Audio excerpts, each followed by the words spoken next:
একবার সাহাবী হযরত জাবের দয়াল নবীজি সাল্লাল্লাহু আলাইহি ওয়াসাল্লামকে দাওয়াত করলেন। নবীজি সাহাবীর দাওয়াত কবুল করলেন। হযরত জাবের খুশিতে আত্মহারা হয়ে বাড়িতে চলে গেলেন। বাড়িতে গিয়ে স্ত্রীকে খোঁজ খবরটা দিলেন আর মেহমানদারির জন্য প্রস্তুতি নিতে লাগলেন।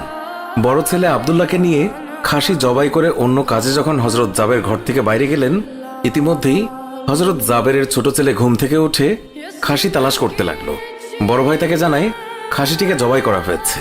ছোট ভাই বায়না ধরলো, খাসি কিভাবে জবাই করে আমাকে তা দেখাও। অগত্যা বড় ভাই ছুরি হাতে করে ঘরের পেছনে গিয়ে বলল, এখানে জবাই করা হয়েছে। ছোট ভাই জানতে চাইল কিভাবে। বর্ণনা করে বোঝাতে না পেরে অবশেষে বড় ভাই বলল, তাহলে তুমি মাটিতে শুয়ে পড়ো, আমি তোমাকে দেখাই। ছোট ভাই মাটিতে শোয়ার পর বড় ভাই তার গলায় ছুরি চালিয়ে জবাই করার নমুনা দেখাতে গিয়ে ছোট ভাইকে সত্যি সত্যি জবাই করে ফেলল।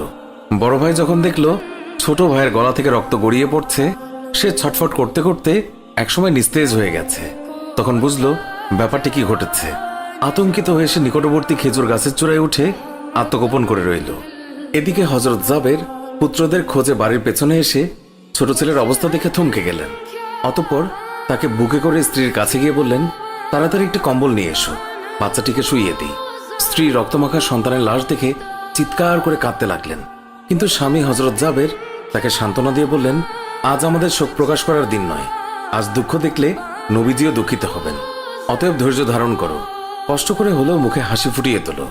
তারপর তারা দুজনে মিলে ছোট ছেলেকে কম্বলে মুড়ে রান্নাঘরের পেছনে রেখে আসলেন। স্ত্রী রান্নার কাজে মন দিলেন।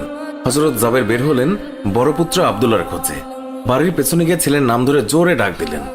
গাছের উপর আত্মগোপন করে বড় ছেলে সব ঘটনা প্রত্যক্ষ করছিল আর ভয়ে কাঁপছিল। পিতার ডাক শুনে ভাবল, এখন পালাতে না পারলে আব্বার হাতে ধরা পড়তে হবে। ধরা পড়লে আর রক্ষা থাকবে না। পালানোর উদ্দেশ্যে গাছ থেকে লাফিয়ে পড়ে আঘাতপ্রাপ্ত হয়ে সেও মৃত্যুর কোলে ঢলে পড়ল। পিতা কাছে গিয়ে দেখেন আব্দুল্লাহর দেহে প্রাণের স্পন্দন নেই। বড় ছেলেকে কোলে তুলে তিনি বাড়ির ভেতরে আসলেন। স্ত্রীকে বললেন আরেকটি কম্বল নিয়ে আসার জন্য। বড় ছেলের এই অবস্থা দেখে দরদিমা পুনরায় আর্তনাদ করে উঠলেন। স্বামী তাকে পুনরায় সান্ত্বনা দিয়ে বললেন, ধৈর্য ধরো, আজ আমাদের দুঃখ প্রকাশের দিন নয়, আজ আমাদের পরম আনন্দের দিন। দয়াল নবীজি অল্প কিছুক্ষণের মধ্যেই আমাদের ঘরে তাশরিফ রাখবেন।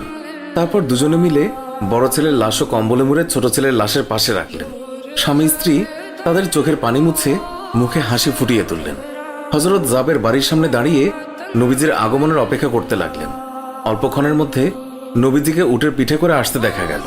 হযরত জাবের আনন্দে আত্মহারা হয়ে দৌড়ে গিয়ে স্ত্রীকে নবীজির আগমনের সংবাদ দিলেন এবং পুনরায় তিনি দৌড়ে নবীজির সামনে চলে এলেন। নবীজির উটের কাছে গিয়ে তাকে বাড়ি পর্যন্ত এগিয়ে আনলেন।